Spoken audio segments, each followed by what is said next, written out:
Hello दोस्तों, विद्यार्थी ज्ञान में आपका स्वागत है। आज हम चैप्टर 6.1 का question number 1 and question number 2 solve करेंगे।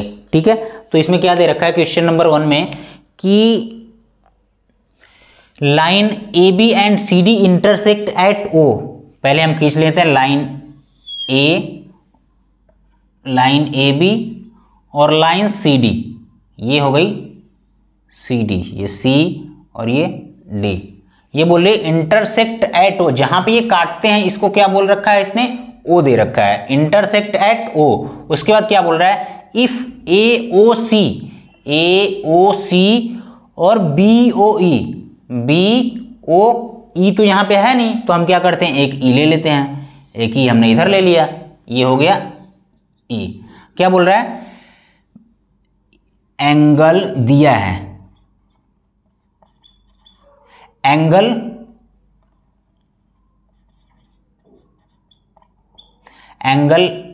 ए O C plus angle B ओ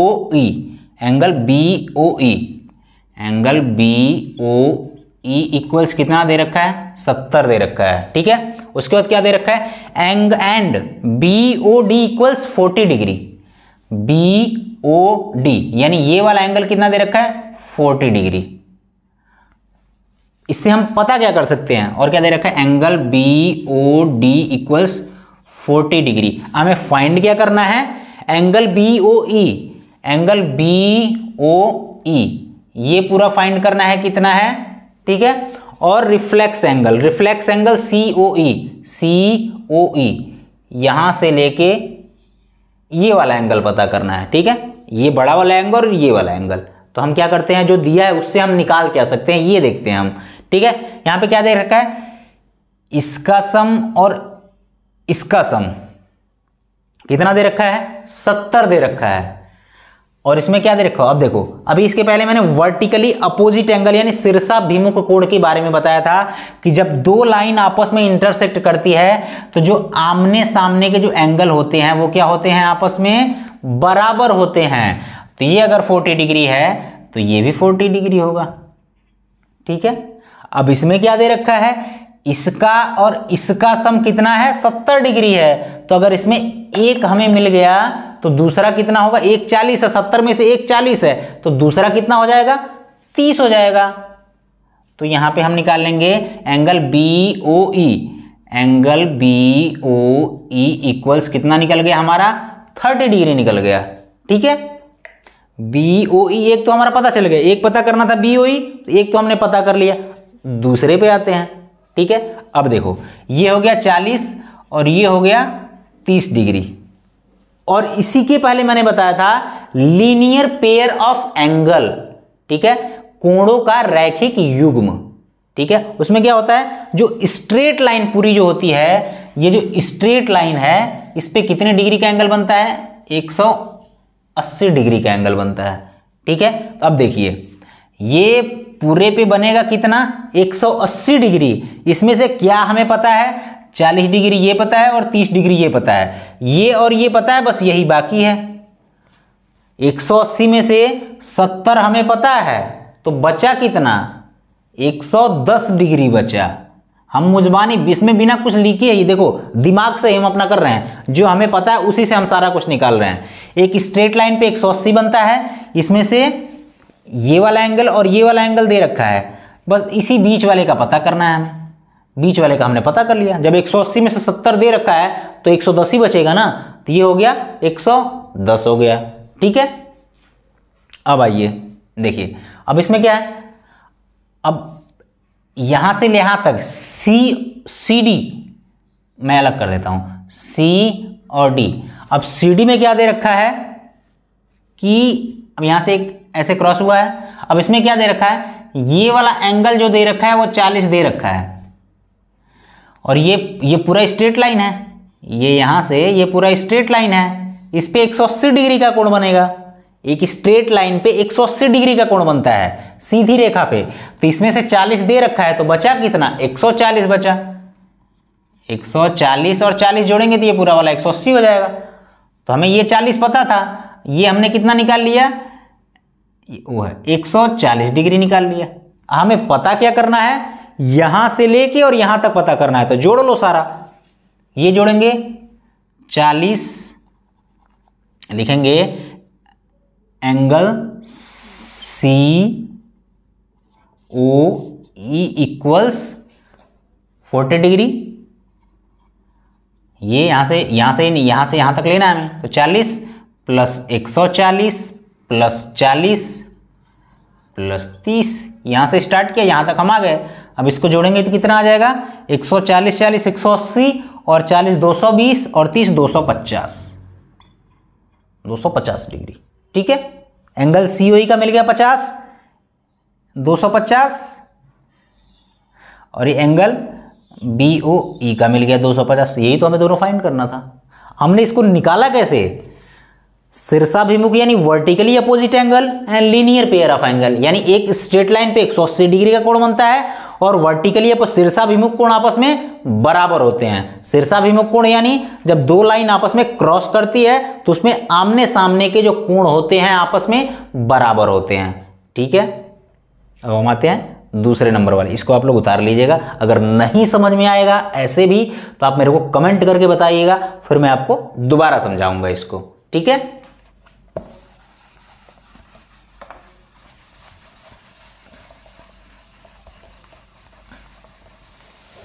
दूसरा वाला क्वेश्चन क्या दे रखा है कि line X Y and M N intersect at O. Line X Y and M N, X Y M N कहां पे काटती हैं, ओ पे काटती हैं। ठीक है, अब क्या दे रहा है इसने कि इफ पी ओ वाई, यहां से एक लंब परपेंडिकुलर गिराते हैं, इसको मान लेते हैं P, पी ओ वाई ये बोल रहा है 90 डिग्री का है। जैसे ज्योमेट्री में भी आपको यही करना है कि जैसे जैसे बोल रहा है वैसे वैसे फिगर बनाते जाओ। ठीक है ना, क्वेश्चन में इसके आपके फिगर दिया हुआ है। ठीक है ना, लेकिन अगर फिगर नहीं भी दिया है तो आपको तक परेशान होने की कोई जरूरत नहीं है। आप जैसे जैसे क्वेश्चन बोल रहे हैं वैसे वैसे करते जाओ, वैसे वैसे फिगर बनाते जाओ। ठीक है, ज्योमेट्री में ये सबसे खास बात है, अगर आपने फिगर बना लिया तो आप ज्योमेट्री का क्वेश्चन सारा सॉल्व कर लोगे। ठीक है, और एग्जाम में, बोर्ड के एग्जाम में 10th में सबसे ज्यादा क्वेश्चन ज्योमेट्री से ही आता है। अगर आपने पूरी पूरी ज्योमेट्री ही पढ़ ली ना तो आप एग्जाम पास कर लोगे कैसे भी। ठीक है,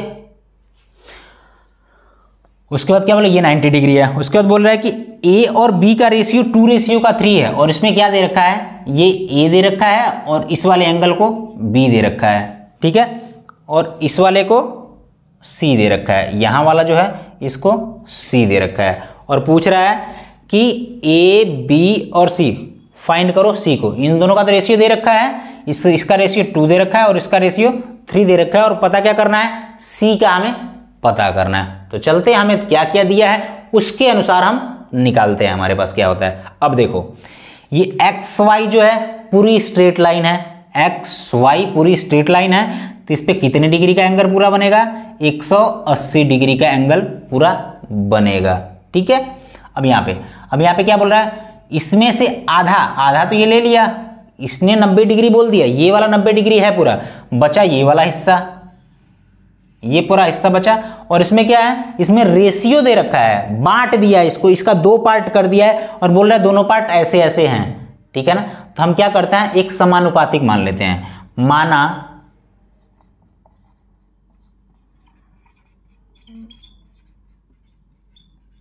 समानुपातिक x है तो हम लिखेंगे इसको कैसे, 2x + 3x इक्वल्स। अब देखो कैसे लिखेंगे, अब ये पूरा 90 डिग्री है तो ये वाला एंगल और ये वाला एंगल, इन दोनों का रेशियो क्या दे रखा है, 2 और 3 का दे रखा है। अब ये 180 में से 90 तो हो गया है, बचा 90, इन दोनों का मिला के 90 ही डिग्री होगा और ये पूरा अकेले 90 डिग्री है, क्योंकि ये 90 को बांट दिया है 2 पार्ट में, 2 और 3 के पार्ट में हिसाब में बांट दिया है इसने बोल, और इसमें इसने आधे का दे दिया 90 डिग्री, तो ये बचे 90 डिग्री।